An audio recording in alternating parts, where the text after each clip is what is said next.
Sacred Mysteries. Welcome, everyone, to Sacred Mysteries Worldwide channel. I am your host, Mignon, Grayson, and you are in the School of Spiritual Learning. Today is a very, very special edition in this channel. I want to welcome a very special guest.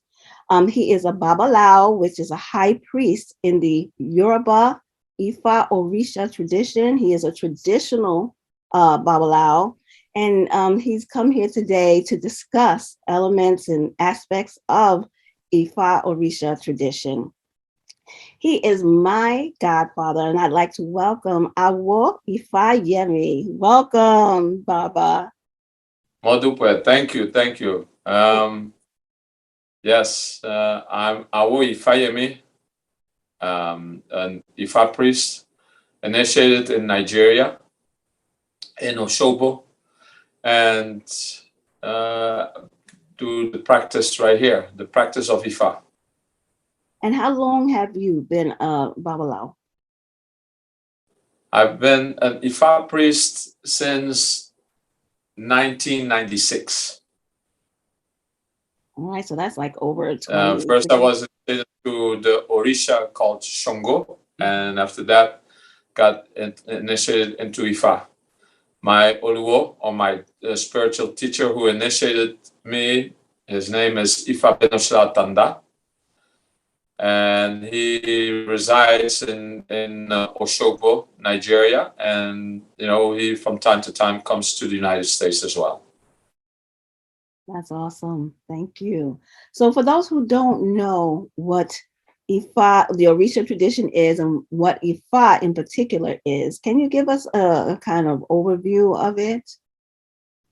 Yes, I'll try my best. Ifa to me is like, first, the initials IFA stand for Indigenous Faith of Africa. And it is the oldest tradition. I don't call it a religion.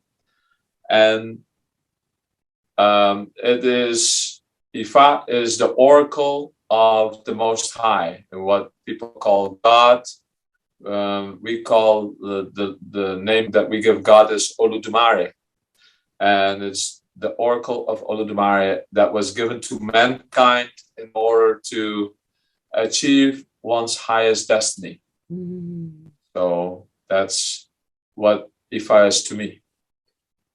Yes, and it's so interesting. I like the way you say you call it it's a tradition and not a religion, because it's steeped in the culture, in the language, in the way of life, yes, more so than just a separate study or a separate discipline. It's interwoven into everything and the fabric correct. of the people and the descendants of the people.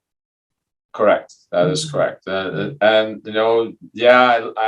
right now wear Western clothing because I just got done doing some Ifa work for some clients. So, I didn't put on my African garb. So I apologize. Yes, always hard working for the people, Baba. I know. You mentioned also destiny. That to me is so one of the core ideas, a core goals or core things in a person's life. Can you go into, because everyone has a destiny, right? Correct. Mm-hmm. But, some people come to this earth with a very, not so good destiny. Mm-hmm. And what we do is we want to elevate your highest to your highest destiny, where you should be, so that you're not being a pauper, not being a beggar, that you basically fulfill what you came here on this earth to do. Mm-hmm, mm-hmm. Yeah. So in essence, then there is a destiny that you can come in with that not looking so great, but you can actually change that or elevate what that is to a correct. Higher. That is awesome. Now that is powerful right there, because some people are drawn to certain things or have circumstances that happen that are not as good. And if that can be elevated and changed, that is really a powerful, powerful thing to have in your life, the ability to do that. Now I'm giving you a little story, or what has happened in real life. And that was, see, I come from a background of being in sports. I used to be an athlete. I still am, a little bit. But here came a drug dealer to, he wanted to get consulted. And at that time, I was very anti-drugs, so I said, no, I don't want to do it. But I asked Ifa, and Ifa said, yes, you need to deal with him. So I gave him a reading, and he ended up receiving the hand of Ifa, one of the spiritual items of Ifa. Wow. And in the end, right now, he's going into the school system preaching, being against drugs. Wow. So from a drug dealer to go into the school system telling kids don't start with drugs, that was Ifa, being instrumental in helping uplift that drug dealer into a very good person in society. Yes, and actually helping others, taking his time Correct. and his energy to help others and turn others around. Correct. That's amazing, because that's a total 180. Someone coming, he probably came, because a lot of us come under stress, emergency, even me, I came to the tradition. I was introduced early on, but I didn't get deep into it until it was an emergency in my life. So you come, and then you come in an emergency, you need help, but you're at a place where you are open and receptive. And through that open and receptivity to Ifa and the teachings, it can definitely change your life. And I love that story of this man, who was walking a bad path, and he turned it all around. Yes, and I have many stories like that where I see the wonders of Ifa, the magic of Ifa. Yes. But some work has to be done. And Ifa is about doing the work, making offerings, what we call Ebba, and going for regular consultations in order to see if you're on path. Like let's say if you're a captain on a ship and you're going from one, how do you call it? One port to another port. Mm-hmm. If you don't check regularly, you can just be 1 or 2 degrees off, and you will never reach the other port. Mm-hmm. So, you should, check yourself often. I have clients coming, once a week, twice a week, once a month, once every 3 months. Mm-hmm. Depending on what they need.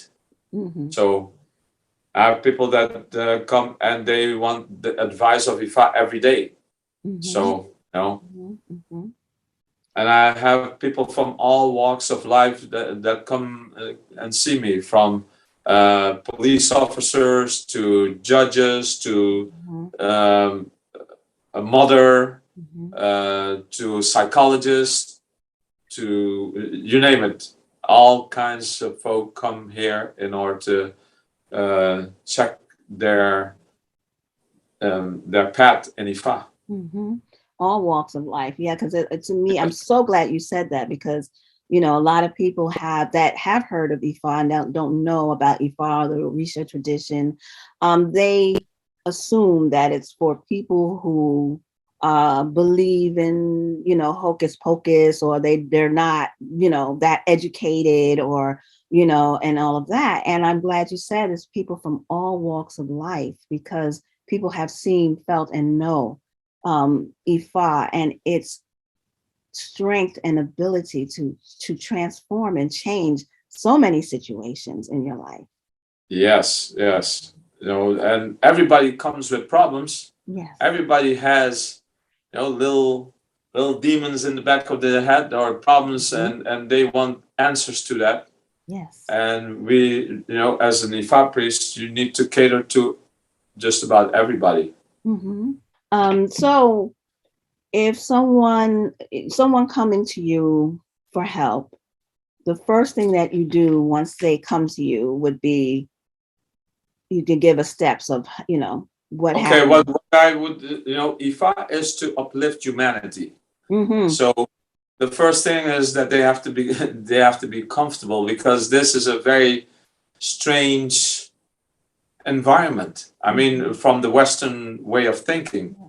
If you see my setup here, it's not like a couch and a TV, and it's none of that. I mean, here, I come, people come in, they're like first like, whoa, what all is all of this? And then, but the first thing that I have to do is make them feel comfortable and talk to them, because at one time I was in that place as well, where how I got into Ifa actually was not because of my grandfather, who was from Oyo, Nigeria, but um,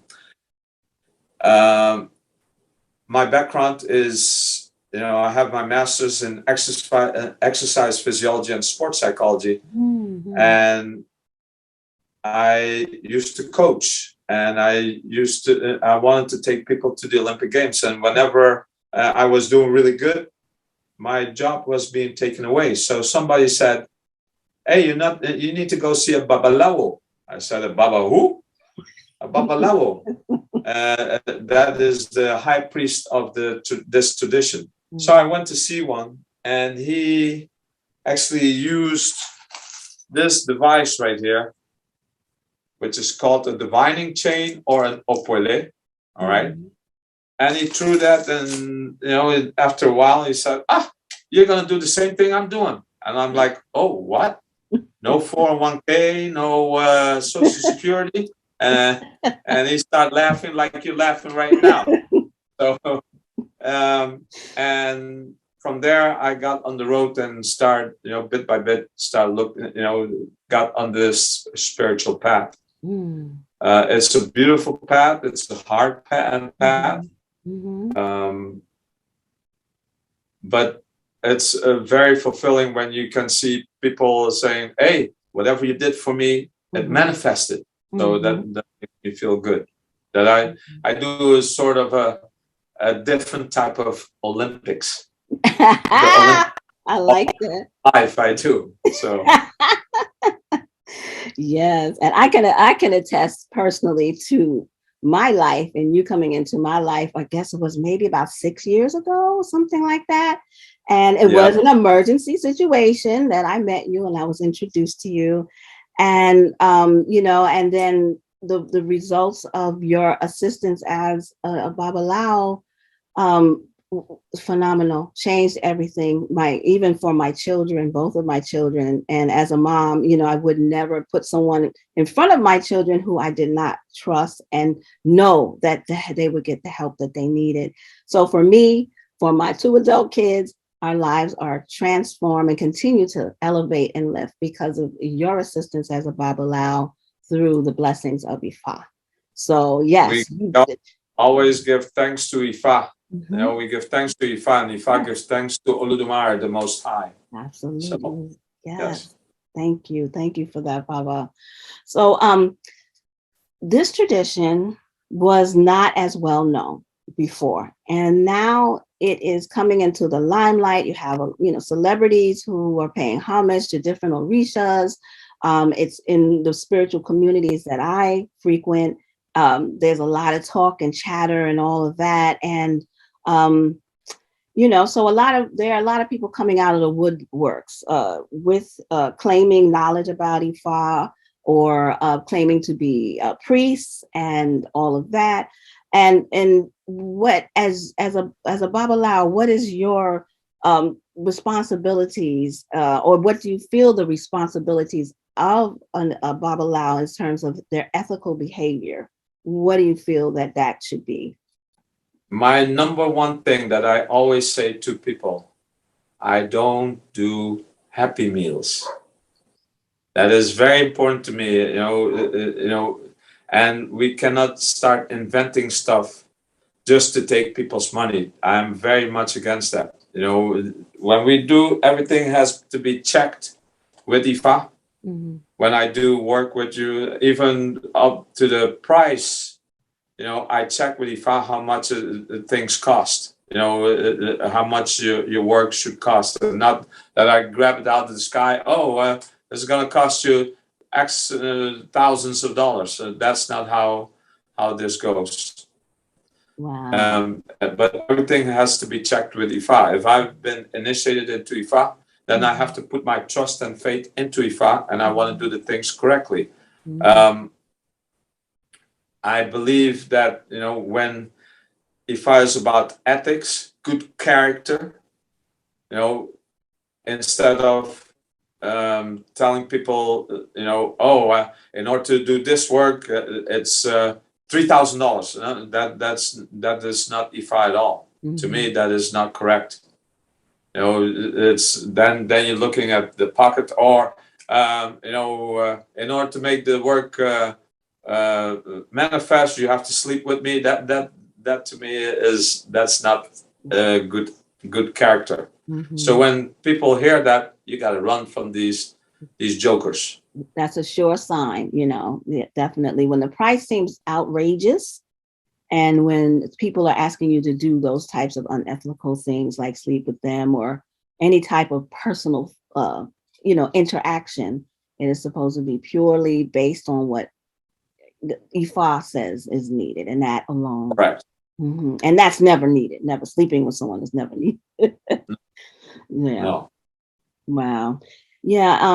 I'm so glad that you said all that, because it's very important that people know that there are certain things that should or should not be, because it's not, like I said, people are coming out of the woodworks and claiming. There are people even that are claiming to be priests that are not priests. So we have to be very careful. And and I'm going to ask your opinion on this. First of all, recommendation is always the best way to find someone in this tradition to act as a priest on your behalf. And then if that's not so, certain things need to be established, such as being able, lineage is a good way to kind of trace. If someone can trace their lineage, tell you their lineage, which should trace back to, if you're traditional, somewhere in Nigeria, or if it's Lukumi, it should be to someone in Cuba. Correct. Right. Yeah. Okay. So if that can't happen, people do your due diligence, know who you're dealing with. If it has come by a recommendation from someone that you trust, that's the best way. But if not, you need to do your due diligence and check for lineage. Correct. And I always say word of mouth is always better than me putting ads in the paper, or that I don't believe in that. I rather go low key. Let the work do its talk. Of me talking. Exactly. And another thing that is prevalent, because I'm on Facebook a lot and Instagram, there are these people that are coming from other places, and a lot of them say they're coming. You never know where a person is really coming from, but they say that they're a priest, and they come into your inbox, your message box, saying, I have a message from you, from your ancestors, and then they give you this whole spiel about how your ancestors told them to reach out to you. And then they say, I'll light these candles and do this work over here, and you pay me monthly. So very simple, in order to stop those jokers, those individuals in their tracks, is, so tell me, what did I have for breakfast yesterday? All you have to do is make it very simple. If you know what I have for breakfast or for lunch or for dinner, if you're that good, that you can contact my ancestors, or you say, oh, you got the message from my ancestors. Okay, who said what? Give me their names. Right. Very simple. Give me their names. Then that will shut them up real quick. Real quick. Yes. I love the fact that the tradition is becoming more popular, and people are being called to it. Their ancestry is leading them to look for their solution and connection to in life to their ancestral traditions. And so Correct. people are open and they're receptive, and we want folks to get the right connections and to stay away from people like that. So that's Yes. very important, because you can't hand over your spiritual health just to anyone, just like you wouldn't hand over your medical health just to anyone, any old body. They Correct. need to be a valid healer, a valid practitioner. They have had to go through training. Yeah. They have had to go to people sit at the feet of elders and learn from elders.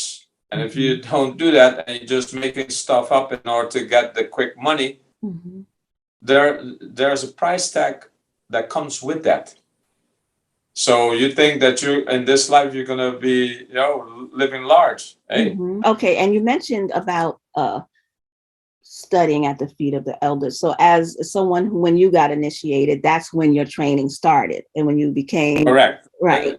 See, when people say, "Oh, I got initiated," what does initiation mean? Initiation means to begin something, right? Then you start to learn, and then you become, afterwards, you master the skill or whatever you need to do. So, you have to have training. There are certain things that I will ask people that say that they are initiated. There's certain things that I will ask, and if they cannot answer it, then then exactly. conversation stops right there. Right there. Orunmila is the holy prophet of this tradition. He was the one that initiated the first two Ifa priests, Akoda and Ashida. He is the one that is the true Babalawo. We are only Ifa priest, or Awo Ifa or Akapo Oludumare. We are the servants. That's all we are. We are only servants. We are not the perfect ones. Right. Although we have been initiated in Orunmila's image, we're not Orunmila. We'll never be Orunmila. Even the best Babalawos in Nigeria will never be Orunmila. Wow. So. Amazing. Odu and letters. Can you give a little information on who is Odu, what is Odu, and letters in Ifa? Okay. We use the binary system. As you can see right here, you see the opules, and they're swivels, so they fall open or closed. Okay. This is, to you, it's let me see. Go to your left a little. Yeah, right there. Yeah. Now I can see. All right. There, this is closed and this is open. So Odus are like messages, encoded messages that are given from the Most High in order to find out what you need to do in order to get to your highest destiny. Now, Odu is also called an Orisha. It's a female Orisha that cannot be seen by women. And it was Odu herself that put this taboo on the women. So when women start saying, "Oh, I need to have Odu," I mean, Odu is something that you birth from. Women already have that. Men do not have that. Right. So, does a woman literally have to have Iba Odu? No. The calabash of Odu? No. No. Right. So, because a woman is all, she can bear children, right? She can procreate. So a woman does not need to have Iba Odu. And that taboo was placed from Odu upon women. Yes. And understand, like you said, we already have that, so we don't need a double dose. One is enough. And then also, when I divine, then an Odu is being created or comes from a portal from heaven to earth, and then from there we get the messages, the prescription, and also the taboos, what to do and what not to do for that person, of the client. So, and from there we work in order to see what we need to do in order to get this person on track again, to their highest destiny. Wow, yeah, I've seen the magic and the miracle, and sometimes you don't quite understand, the messages exactly when you receive them. But over time, you see what manifests after you, especially doing the Ebo, the prescription that you're given. You start to see how it plays out over time. And oftentimes I look back and I'm like, I would not have thought that or done things or thought that things would manifest in the way that they do. But I got my reading, I followed, and I did my Ebo, and things just lined up into place in such a way that I am always amazed, and I'm always smiling and going, I wouldn't have thought it would have worked out that way. Or there was a reason why there was a time when I couldn't do a particular thing.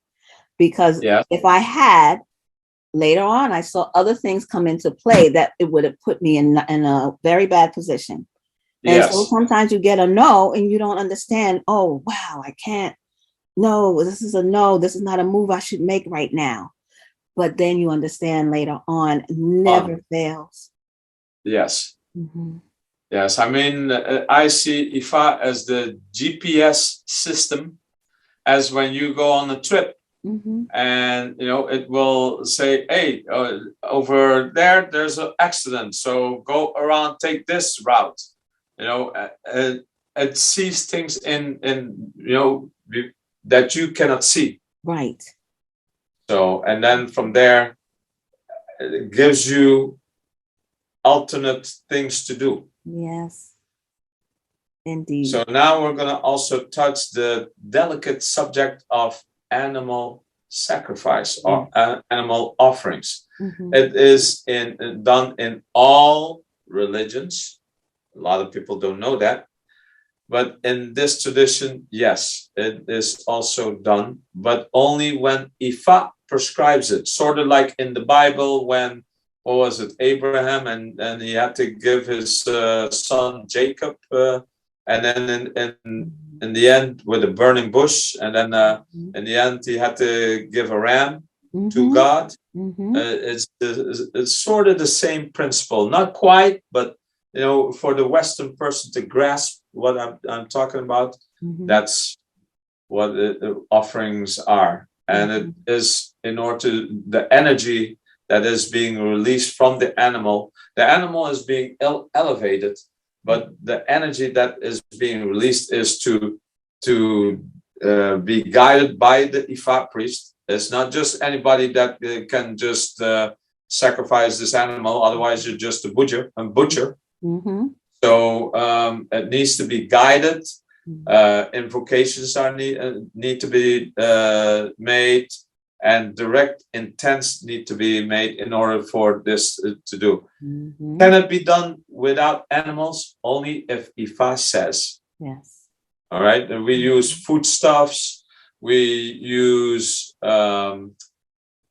cloth. We use fruits, vegetables, stones, sticks, you name it. Razor blades. There's so many things. Beads. There's so many things.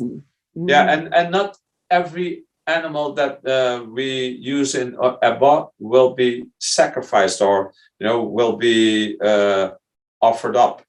Sometimes it's just the feathers or the hairs of the animal. That's all that is needed. So it's not, now that I'm a Babalawo, now I can go and kill a whole bunch of animals. That is not what this tradition is about. Like, it's not only for uplifting humanity, but it's for a very specific times when you have to use animals. And I remember one time that I was in Nigeria and I asked my elders, I asked them, now that I'm initiated, why do we need to use all these animals? And they start to chant a sign for me, an Odu for me. And now it makes much more sense why we use animals, because the human beings know how to worship Ifa. The animals did not, and all asked for to be multiplied like more the children, and Orumila went to the land of the rats, then he went to the land of the fish, then he went to the land of the birds, then he went to the land of the beast, the four-leggeds, and then he went to the land of the human beings. And it was only the human beings that said that they knew how to worship Ifa and worshiping the Most High. And in turn, Orumla said, so when your child is sick, use the child of the fish, or if you're getting married, use the child of the birds, or if you a big famine is going on, use the child of the four-leggeds. He had, that's why we use animals, and it's not for just let me show you how I can kill an animal. That has nothing to do with it. Everything goes with invocation. It's always done in Yoruba, and it goes with song, and it's to elevate the animal as well. Yes, the animal is treated very, very respectfully. It's not just it's being treated rough. And I know certain Ifa priests in Nigeria that can make offerings just by doing an incantation, and the animal dies on the spot in front of the Orisha. So that's one point that I like to aspire to get to. That is powerful. Wow. Yeah, there are some very, very, very powerful Babalawos in Nigeria that I know. Yes, the animal is treated. It's a very sacred, offering and process. The prayers, the respect, the kindness, the gentleness, everything that goes in to that part of offering that has to happen. It's just really, really done in a sacred manner. Yeah. Yes. And there's lots and lots of prayers in Ifa. Yes, lots of prayers. Yes. Prayers, constant prayers to invoke the right energy, to be present in everything that is done, and to keep it sacred and to keep it in alignment with, Definitely. Yeah. Oh, wow. That is so beautiful. Thank you, Baba, for that explanation, because it's a part of a tradition that people get, woo over, and they just, don't understand how important a part of this sacred path is, or the life path. You don't even have to be, you're not being a priest, not everybody's a priest, but just to keep your life in alignment and elevated. Because you have people who, they have a soft spot, but yet, other things are sacrificed in their life without that sacredness on a daily basis in order to feed them, clothes and food. And, nobody's praying over those animals. Nobody's praying over those, and so, yeah. So and there's also a form of sacrifice that we call Olubibo Tiribo, which is the feeding the mouth. The mouth is also an Orisha. And, when you give a party, you do a party and you invite people to come and eat, partake from the food. That is also a form of doing ebo, or making sacrifice. That's awesome. Every facet of life, can be made into a sacred offering.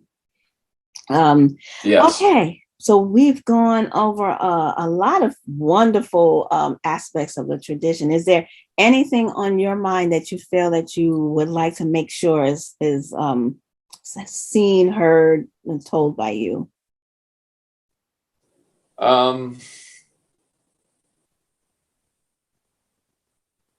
I believe this is a very sacred tradition.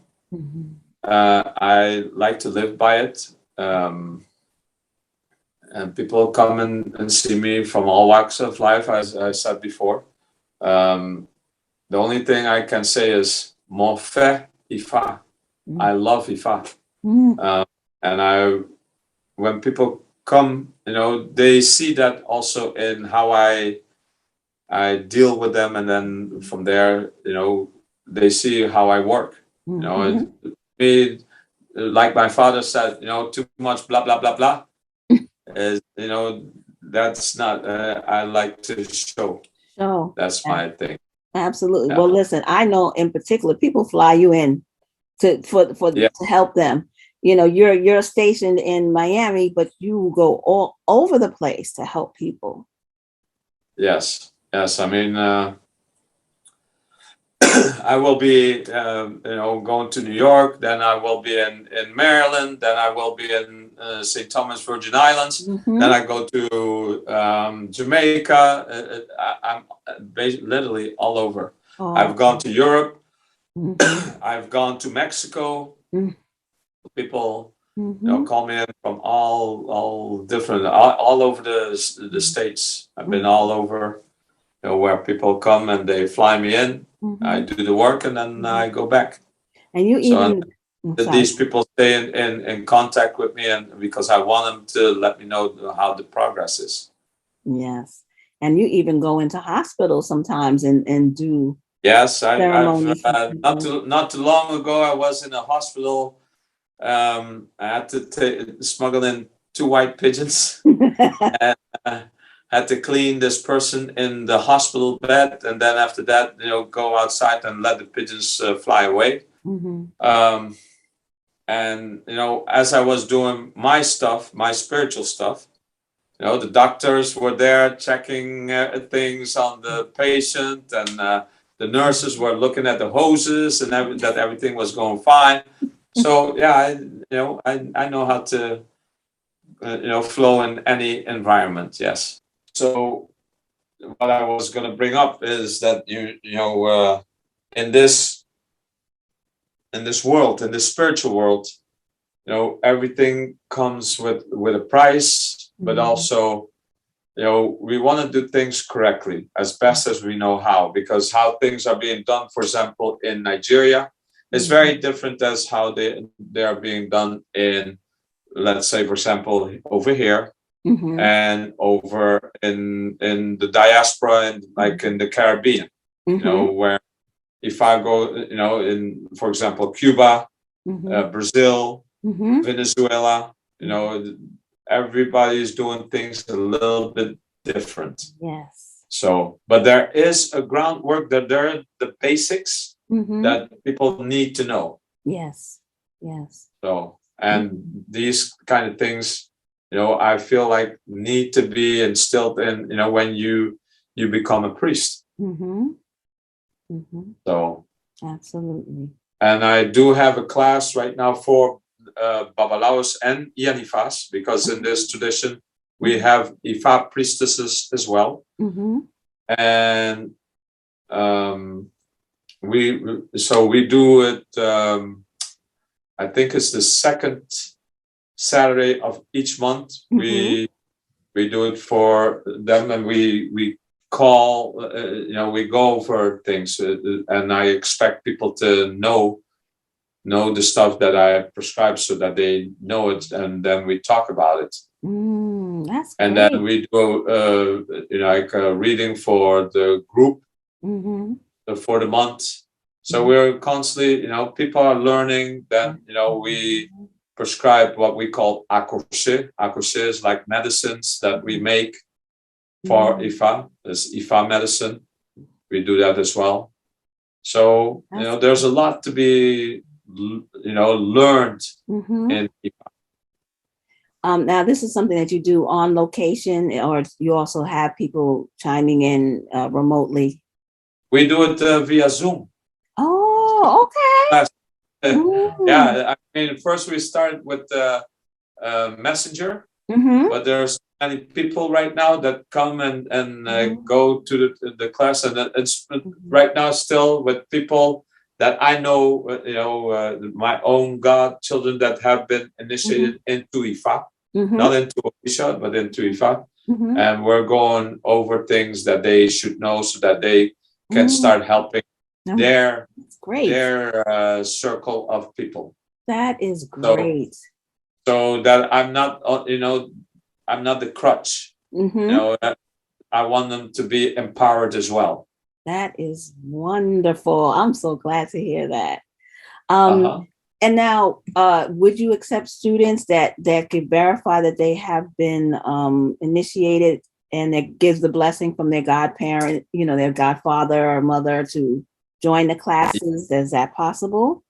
Yes, but I will be asking certain things, and if they cannot answer this, then you cannot come into the class. And it's very specific that I will let people know, because there are certain greetings that I will give, and you need to know how to respond. And there are certain things that I will ask. Yes. And if you don't know, then I'm sorry. Then you have not been initiated. People like to tell, you can give me a bunch of BS, but I find out real quickly if you get initiated, yes or no.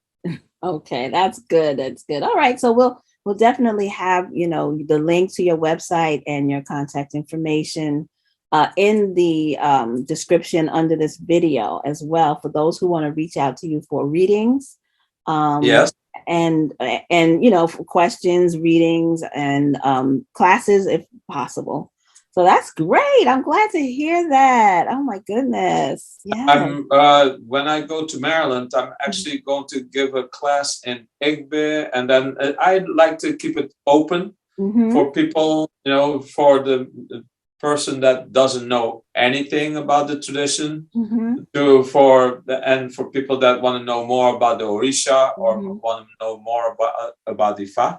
So I go there and have an afternoon class that people want to know more about it. Oh, yes. That's great. That's great. Okay. Well, that is good to know, because, Sacred Mysteries Worldwide, we need teachers like you as well. So I will definitely be reaching out to you to start at least one class. So stay tuned, everybody, because that's going to be coming up.